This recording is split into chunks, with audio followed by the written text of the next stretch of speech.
మట్టి గణపతి మహాగణపతి అని డాక్టర్ దేశబోయిని నర్సింలు అన్నారు. సిద్దిపేట జిల్లా మర్కూక్ మండలం పాములపర్తి గ్రామంలో నాచారం దేవస్థానం మాజీ చైర్మన్ హరిపంతులు ఆలయ కమిటీ గ్రామస్తుల ఆధ్వర్యంలో మట్టి గణపతిని ప్రతిష్ఠించి పర్యావరణ పరిరక్షణకు కృషి చేస్తున్న నిర్వాహకులను సేవా స్వచ్ఛంద సంస్థ ఆధ్వర్యంలో సంస్థ అధ్యక్షులు డాక్టర్ దేశబోయిని నర్సింలు నిర్వాహకులను ప్రతినిధులతో కలిసి సన్మానించి జ్ఞాపికను అందజేశారు. ఈ సందర్భంగా వారు మాట్లాడుతూ పర్యావరణ పరిరక్షణ కోసం రసాయనాలు, రంగులు లేని మట్టి గణపతులను పూజించాలని ప్రజల్లో చైతన్యం చేయవలసిన అవసరం ఉందన్నారు. ప్లాస్టర్ ఆఫ్ ప్యారిస్ గణపతుల వల్ల పర్యావరణానికి హాని కలిగే ప్రమాదం ఉందన్నారు. ముఖ్యంగా చెరువులు కలుషితమై జలచరాలకు ప్రమాదం ఉందని, అదేవిధంగా మానవాళికి అనేక రోగాలు వచ్చే అవకాశం ఉందని మట్టి గణపతులను ఏర్పాటు చేసుకోవటం అభినందనీయమని అన్నారు. ఈ కార్యక్రమంలో ఆలయ పురోహితులు అన్విష్ త్రిపాఠి, బెల్దే కృష్ణమూర్తి, ఆర్యవైశ్య సంఘం మండల ప్రధాన కార్యదర్శి అర్థం లక్ష్మణ్, బేతి మల్లారెడ్డి, ఉప్పరి నరసింగారావు, బెల్దే నరేష్, మురికి శివశంకర్, జర్నలిస్టు దొడ్డచారి, మహిళలు, గ్రామస్తులు తదితరులు పాల్గొన్నారు. ఎంతో ప్రాశస్త్యం కలిగినటువంటి ఈ పాములపర్తి గ్రామం లోపల మట్టి గణపతే మహాగణపతిని గౌరవనీయులు నాచారం దేవాలయ కమిటీ మాజీ చైర్మన్ హరిపంతులు గారి సారథ్యం లోపల మట్టి గణపతిని ఏర్పాటు చేసి ఎందరికో ఆదర్శంగా నిలుస్తున్నటువంటి వీరి కమిటీని అభినందించడం, యావత్తు సమాజాన్ని అభినందించినట్టుగా సేవా స్వచ్ఛంద సంస్థగా మేము భావిస్తూ ఉన్నాం.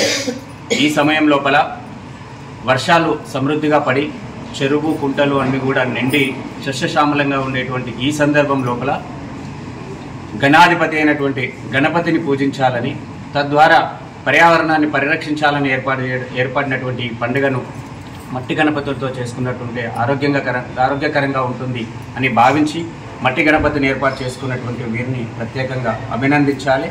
వీరి నుండి సమాజం అందరూ కూడా ప్లాస్టర్ ఆఫ్ ప్యారిస్ గణపతులను కాకుండా మట్టితో చేసినటువంటి పర్యావరణానికి మంచి చేసేటువంటి గణపతులను ఏర్పాటు చేసుకొని ముందుకు సాగాలని ప్రతి ఒక్కరిని కూడా విజ్ఞప్తి చేస్తూ, ఇంత మంచి కార్యక్రమాన్ని నిర్వహిస్తూ ముందుకు సాగుతున్నటువంటి వీరిని ప్రత్యేకంగా అభినందనలు, ధన్యవాదాలు. 8లో మేము ప్రతిష్ఠ చేసినటువంటి రామాలయంలో అప్పటి నుండి కూడా మా రామాలయంలో వినాయక నవరాత్రులు చేస్తున్నాం. కానీ మార్పు కోరుతూ మనం కూడా సమాజంలో మనం మార్పు తేవాలనేటువంటి ఆలోచనతో గత 10 సంవత్సరాల నుంచి కూడా మేము మట్టి వినాయకుడిని తీసుకొచ్చి దేవాలయంలో పెట్టి నవరాత్రులు చేస్తున్నాం. మమ్మల్ని చూసి కూడా ఇంతకుముందు నరసింహ గారు చెప్పినట్టుగా మేము ప్రారంభించిన తర్వాత మా రామాలయం, మా గ్రామంలో ఎల్లమ్మ దేవాలయం పెట్టారు. తర్వాత ఆ పక్కకు మా డబుల్ బెడ్రూమ్ ఉంది, కేసీఆర్ గారు ఇచ్చిన డబుల్ బెడ్రూమ్, అందులో కూడా వాళ్ళు ఇప్పటికి కూడా గత 5 సంవత్సరాలు వాళ్ళు కూడా మట్టి వినాయకుడు పెడుతున్నారు. ఎందుకంటే పర్యావరణమే ముఖ్యం. మనంతా కలుషితం అయిపోతుంది. ఈ ప్రాంతంలో ఎక్కడైనా మనం ప్రారంభిస్తే మనల్ని చూసి ఇంకోటి ఇన్స్పైర్ కావాలనే ఉద్దేశంతో మేము కార్యక్రమం ప్రారంభించాం. దీనికి సహకరిస్తున్నటువంటి మా గ్రామస్తులు, మా దేవాలయ కమిటీ సభ్యులు అందరూ కూడా ఏ కార్యక్రమం చేసినా ముందుకు వచ్చి తన వంతు సహాయం సహకారం రెండూ చేస్తూ ఈ దేవాలయ అభివృద్ధికి ప్రతి ఒక్కరు కూడా చేయూతనిస్తున్నారు. ముఖ్యంగా ఏంటంటే ఈ కార్యక్రమం అవుతుంది, దేవాలయంలో మేము వినాయకుడు నవరాత్రులు పెడుతున్న ఒక పండగ వాతావరణం ఉంటుంది. ఉదయం పూజ, అభిషేకం అయిపోతుంది, సాయంత్రం పూజ, మహిళలు వస్తుంటారు. మహిళలు ప్రతి శుక్రవారం కూడా ఇక్కడ వచ్చి లలిత సహస్రనామాలు, విశ్వాస పారాయణ చేస్తూ ఉంటారు. ప్రతిరోజు కూడా మన గత శ్రావణ మాసం మొత్తం కూడా ఉదయం సాయంత్రం బోలో గణేష్ మహారాజ్ కి. మా గ్రామం పాములపర్తిలో దాదాపు 10 సంవత్సరాల నుంచి మట్టి వినాయకుడిని పెట్టుకుంటున్నాం మా రామాలయంలో. ఇక్కడ మేము పురాణాల నుంచి చూసుకుంటే పార్వతీదేవి మట్టి వినాయకుడిని చేసి పూజించడం జరిగింది.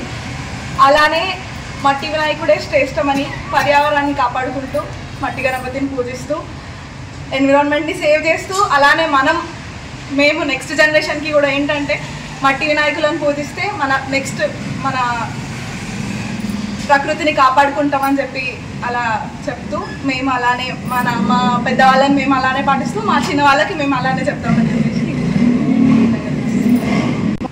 9 రోజులు నవరాత్రులు జరుపుకుంటాము. రోజు పొద్దునే సాయంత్రం 2 పూటలు గణపతిని పూజిస్తాం. పొద్దున అభిషేకం, పూజ, హారతులు, అందరూ చక్కగా పాల్గొని హారతులు